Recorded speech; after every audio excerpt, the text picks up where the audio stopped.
हमारे बीच वंदना स्टूडियो बेला के माध्यम से ये चैनल चल रहा है। कोई भी आप देखते भी नहीं। हम अमीर हैं, गरीब मिल जाए तो उसकी सहायता करो। प्रभु ने तुम्हें धन दिया है, गरीब की सहायता करो। ये जीवन बार बार नहीं मिलता है प्यारे भक्तों। किसी को दोबारा ये जीवन मिला है, किसी शास्त्रों में नहीं लिखा। दोबारा मिलता तो है, लेकिन कब? जब हम गरीबों पर दया करेंगे, माओं पर दया करेंगे, भाई से प्रेम करेंगे और प्रभु का भजन करेंगे, तब ये मानव तन हमें प्राप्त होगा। आज तो भाई भाई से प्रेम नहीं कर रहे हैं प्यारे भक्तों। संपत्ति के लिए अपने भाई को, माँ को, पिता को जहर खिला देते हैं पैसे के खातिर, जबकि ये पैसा हमारे साथ नहीं जाएगा। सबको पता है कि ये पैसा हमारे साथ जाएगा नहीं, और ना ही किसी के साथ जाता है और ना कभी किसी के साथ जाएगा। फिर भी भाई भाई से घृणा करते हैं, स्त्री पुरुष से प्रेम नहीं करते हैं। प्यारे भक्तों, जीना सीखिए। जीना क्या है? जीना सीखना है तो भागवत महापुराण श्रवण कीजिए, राम कथा सुनिए कि राम जी ने भरत जी से कहा कि भाई मुझे राज नहीं चाहिए, भरत तू ये राज ले ले। भरत जी कहते हैं नहीं भैया, मुझे ये राज नहीं चाहिए, ये तुम्हारा है। देखिए, प्रभु बताना चाहते हैं कि भाई भाई में इतना प्रेम हो कि एक कहे कि आप ले लो, वो कहे कि तुम ले लो, और उन्हीं के अंश हम आज भाई भाई के प्रति कट जाते हैं, मर जाते हैं केवल संपत्ति के पीछे। राम जी ने कहा नहीं भरत, मुझे ये राज नहीं चाहिए, ये तेरा राज है। भरत ने कहा नहीं प्रभु, मुझे ये राज नहीं चाहिए। कितना प्रेम होगा, सोचिएगा कितना प्रेम है। तो प्यारे भक्तों, जीना सीखिए। भाई भाई के प्रति कैसे रहा जाता है, माँ और पुत्र के बीच में कैसा प्रेम होता है, भाऊ और सास के बीच में प्रेम कैसा होता है, ये यदि आपको सीखना है तो श्रीमद् भागवत महापुराण और श्री रामचरितमानस श्रवण कीजिए और पढ़िए। और यदि पढ़ के ना जानते हो तो अपने बालक को बैठाइए, उससे कहिए कि राम कथा हमें सुनाए, क्योंकि कहते हैं कि राम कथा हमें जीवन जीना सिखाती है। जीना सीखिए। अभी हमने जीना नहीं सीखा, इसलिए तो हर समय रोते रहते हैं। कभी माँ कहती है मेरा पुत्र मेरी बात सुनता नहीं है, कभी बेटा कहता है पिताजी मेरी बात नहीं मानता है, कभी बहू कहती है कि सास मेरी बात नहीं मानती है, कभी सास कहती है कि बहू मेरी बात नहीं मानती है। देखिए, बहू कभी सास से लड़े नहीं, उसका केवल एक ही उपाय है। सास से बहू कभी ना लड़े, उसका एक ही उपाय है। क्या है बताएं? बता दें कि नहीं? उसको आप एक बार बेटी मान लो, एक बार बेटी मान लो। और बहू से सास कब नहीं लड़ेगी? जब बहू सास को अपनी माँ मान ले। माँ मान ले। यदि माँ और बेटी का संबंध होगा तो सास बहू में कभी झगड़ा हो ही नहीं सकता, हो ही नहीं सकता। अब सास बहू को बहू का दर्जा देती है तो बहू का दर्जा देगी कि नहीं? और बहू सास का दर्जा देती है तो सास का काम क्या है? Sir sir sir sir sir sir sir आती रहती। प्रेम करना सीखिए। आइए हम सभी सुखदेव जी की ओर चलते हैं। सुखदेव जी कहते हैं, हे राजन, प्रभु के 16,108 विवाह हुए। कितने विवाह हुए? 16,000 कितने? 107 108। तब तो ज्ञान है। सुखदेव जी ने राजा परीक्षित से कहा कि प्रभु के 16,108 विवाह हुए। परीक्षित जी ने कहा कि गुरुवर, प्रभु को इतने विवाह करने की क्या जरूरत थी? प्रभु ने इतने विवाह क्यों किए? सुखदेव जी कहते हैं, हे राजन, संसार में कोई प्रभु के प्रति कोई गलत बात ना कहे, इसलिए प्रभु ने इतनी विवाह किए। क्यों? कोई क्यों कहता? तो देखिए, प्रभु के 1,8 नहीं, 16,100 केवल 100 विवाह प्रभु के कहाँ होंगे कि भौमासुर के कारागार में 16,100 कन्याएं बंदी थी। 16,100 कन्याएं बंदी गृह में बंद थी और प्रभु ने भौमासुर के यहाँ जाकर भौमासुर का उद्धार किया और उद्धार करने के बाद उन कन्याओं से प्रभु मिले और कन्याओं से कहा, हे देवियों, अब आप कहाँ जाना चाहती हैं? उन कन्याओं से कहा कि अब आप कहाँ जाना चाहती हैं? वो कन्या कहाँ की थी आप जानते हैं? भौमासुर बड़े बड़े राजाओं के घर जाता और बड़े बड़े राजाओं की कन्याओं का और पुत्रियों का हरण करके ले आता और अपने कारागार में बंद कर देता। भौमासुर ने यह निश्चय किया था कि ये 20,000 हो जाएंगी, तब एक मुहूर्त में एक साथ इनसे विवाह कर लूंगा। लेकिन 16,100 कन्याएं तब हुई, तब प्रभु ने भौमासुर का उद्धार कर दिया, उसको मार दिया, उसका कल्याण कर दिया। प्रभु कहते हैं, देवियों, अब आप कहाँ जाना चाहती हो? सभी कन्याओं ने हाथ जोड़कर कहा कि हे प्रभु, हमारे पास केवल 2 मार्ग हैं। उन कन्याओं के पास केवल 2 मार्ग थे।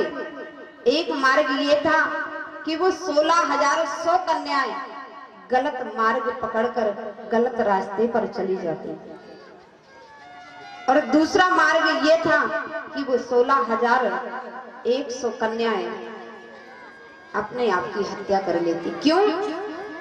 अपने अपने घर जा सकती थी। लेकिन प्यारे भक्तों, किसी पराये राजा ने उन कन्याओं का हरण कर लिया। क्या कोई राजा का पुत्र उनसे विवाह करता? आप ही बताइए। कोई बालिका किसी के यहाँ 2-4 महीने रहकर आई हो, क्या फिर दूसरा कोई पुत्र उससे विवाह करेगा? हाँ, कर भी लिया तो क्या उसको सुख दे पाएगा? जो सुख उन्हें मिलना चाहिए। वो कन्या कहती है, हे प्रभु, हमारे पास तो 2 ही उपाय हैं, या हम गलत रास्ते पर चले जाएं या फिर हम अपने आप की आत्महत्या कर लें। प्रभु ने कहा, नहीं नहीं, मेरे रहते हुए ऐसा नहीं हो सकता।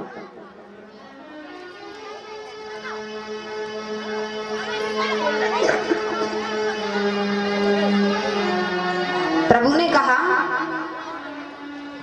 कि मेरे रहते हुए आप आत्महत्या हत्या करो और मेरे रहते हुए गलत रास्ते पर जाओ। नहीं नहीं देवियों, मैं आपको अपनी पत्नी स्वीकार करता हूँ। तुम्हें संसार में जो सुख, जो प्रेम किसी से नहीं मिलेगा, हे देवियों, मैं तुम्हें वो प्रेम दूंगा और संसार में जीने का अधिकार दूंगा। तो आज वो 16,000 कन्या धन्य हो गई। आज उन्होंने प्रभु से विवाह किया। तो इस प्रकार समाज में प्रभु पर हाथ ना उठाएं, उंगली ना उठाएं, इसलिए प्रभु ने उन कन्याओं के साथ एक मुहूर्त में एक ही साथ उनसे विवाह कर लिया। क्योंकि यदि आत्मा हत्या कर लेती तो लोग कहते कि प्रभु के रहते हुए उन 16,000 कन्याओं ने आत्मा हत्या कर ली, प्रभु देखते रहे, बचाया नहीं उन्होंने। तो प्रभु के विवाह 16,108 विवाह करने के कई कारण हैं कि प्रभु ने क्यों किए। और दूसरा भाव यह है कि प्रभु की 16,108 जो कन्याएं थी, पत्नी थी, वे उपासना कांड के 16,108 मंत्र थे जिससे प्रभु ने विवाह किया है। उपासना का मतलब क्या है? सब कुछ छोड़कर, संसार को छोड़कर प्रभु के समीप पहुंच जाना, ये उपासना है। प्रभु के पास चले जाना, ये उपासना कांड है। तो उपासना कांड में 16,108 मंत्र हैं। वो 16,108 मंत्र ही द्वारकाधीश प्रभु की पत्नी बनकर आई। कई भाव हैं, कई भावों संतों ने लिखा है, लेकिन इधर प्रभु 16,000 विवाह करने के बाद अपने द्वारका रहते हैं। और कहा गया है कि प्रभु के एक मित्र थे। कौन थे मित्र? जिनका नाम क्या था आप सभी जानते हैं, सुदामा जी। सुदामा जी से मित्रता कहाँ हुई प्रभु की?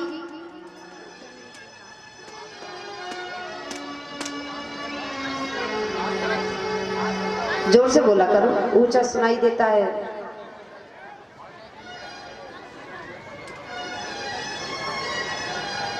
सुदामा जी और द्वारकाधीश प्रभु जब गुरुकुल में पढ़ने के लिए गए, जहां गुरुकुल कहाँ था? उज्जैन नगरी, संदीपनी मुनि।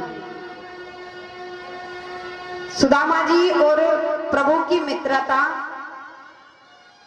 उज्जैन नगरी में हुई और मित्रता इतनी इतनी कि एक दूसरे के बगैर रहते नहीं। लेकिन अचानक मथुरा से खबर आई कि कृष्ण, यदि तुमने विद्या ग्रहण कर ली हो तो मथुरा लौटकर आ जाओ। तो प्रभु अपने यार सुदामा को छोड़कर गुरुकुल में मथुरा की ओर आ गए। और आते समय प्रभु ने कहा कि हे सुदामा, तुम कभी मेरी मथुरा आना, कभी मेरी मथुरा आना। सुदामा ने कहा ठीक है, मित्र कभी मौका मिलेगा तो जरूर आऊंगा। लेकिन प्रभु जब मथुरा आए, आने के बाद जरासंध ने उन पर आक्रमण कर दिया। तो प्रभु मथुरा से सीधे द्वारकापुरी पहुंच गए।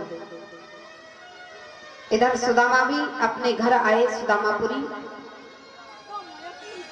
इसके बाद सुदामा जी का भी एक विवाह हुआ। सुदामा जी की पत्नी का नाम था सुशीला।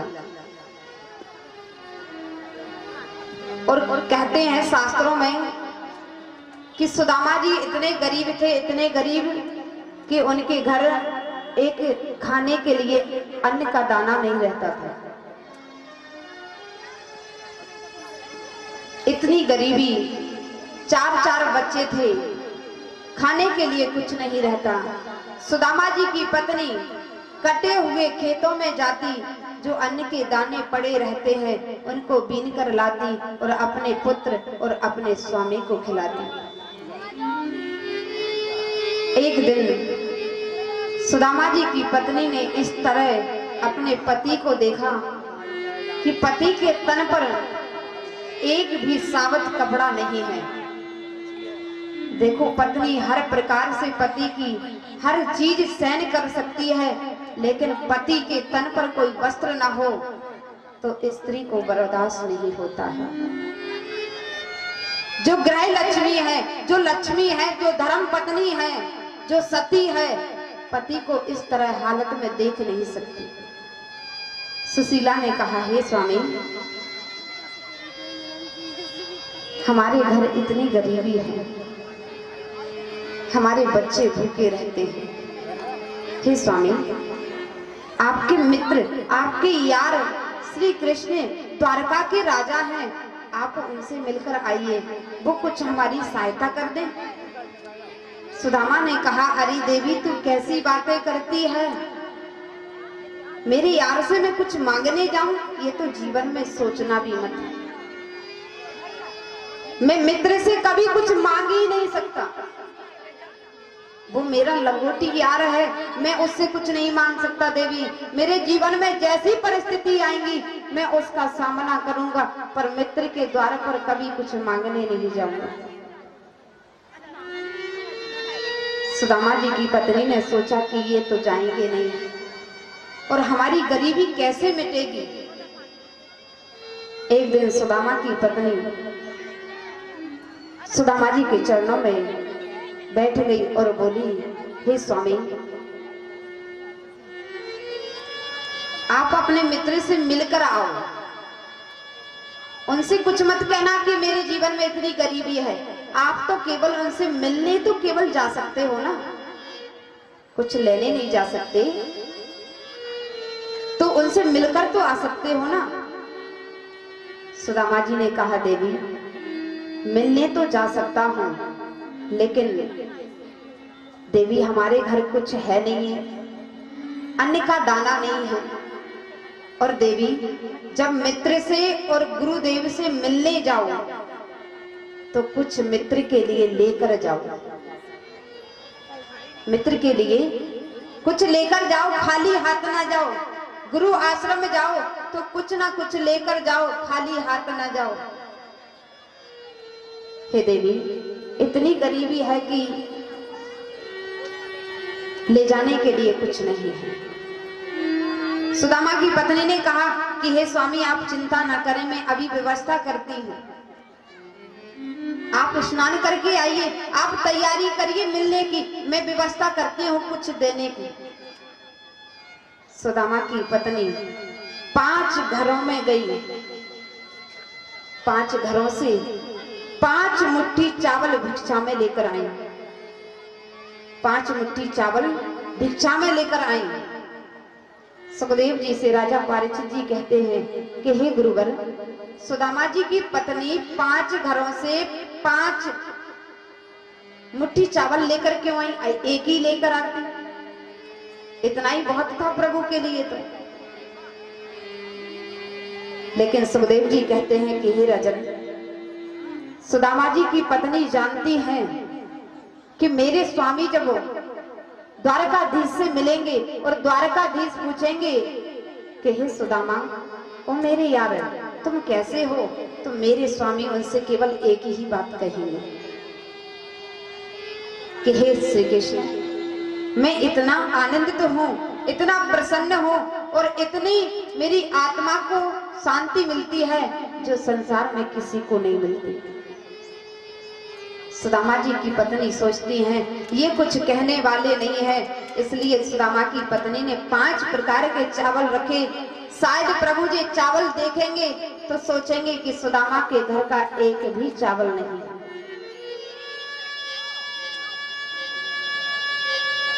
चावल देखकर वो समझ जाएंगे, थोड़ी बहुत तो कृपा कर ही देंगे।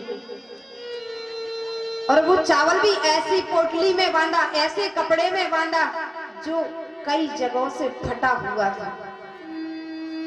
सुदामा जी आए, पत्नी ने कहा, लो स्वामी, ये चावल है, अपने यार, अपने मित्र को लेकर जाओ। सुदामा जी उसी समय अपने नेत्रों से आंसू झरझर गिराते हैं और कहते हैं, हे प्रभु, ऐसी पत्नी सब किसी को दे, ऐसी पत्नी सब किसी को दे कि जो प्रभु से मिलने की प्रेरणा दे, प्रभु से मिलने की कहे। हे प्रभु, ऐसी पत्नी सब किसी को दे। आजकल की पत्नियां ऐसी कहाँ हैं जो प्रभु अपने स्वामी से कहें कि जाओ मंदिर जाओ, पहले संध्या आरती में जाओ। सुदामा जी की पत्नी कहती है, हे स्वामी, एक बार आप मिलकर आओ। सुदामा जी जा रहे हैं, मुड़ मुड़ कर पत्नी को देख रहे हैं। धन्य हो प्रभु, पत्नी हो तो ऐसी है। और कहते भी जा रहे हैं, देवी माला जाप करना मत भूलना, कृष्ण को याद करना मत भूलना। सुशीला ने कहा, नहीं नहीं स्वामी, आप जाइए, मैं माला जाप करूंगी, प्रभु को भजन करूंगी, याद करूंगी, आप जाइए, मिलकर आइए।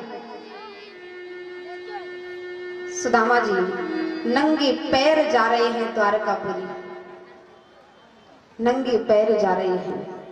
और सुदामा जी का शरीर इतना दुबला पतला कि एक 5 वर्ष का बालक उनकी हड्डियों को गिन सकता है, इतना दुबला पतला शरीर।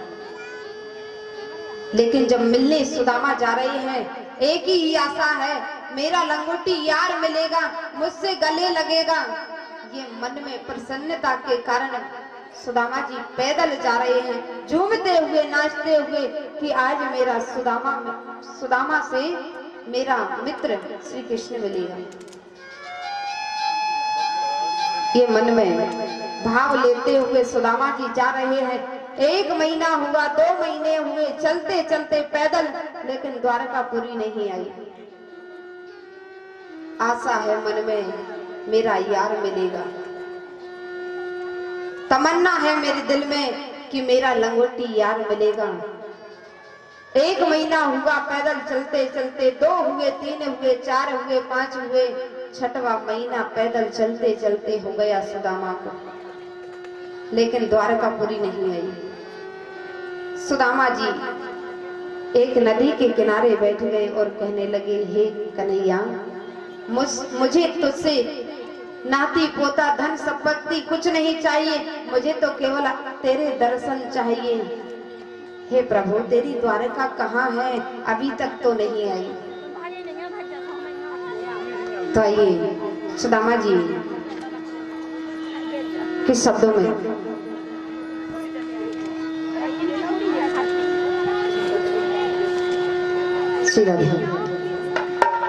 दूर ना गिरी, बड़ी दूर ना गिरी, दूर ना गिरी, बड़ी दूर ना गिरी, दूर ना गिरी, बड़ी दूर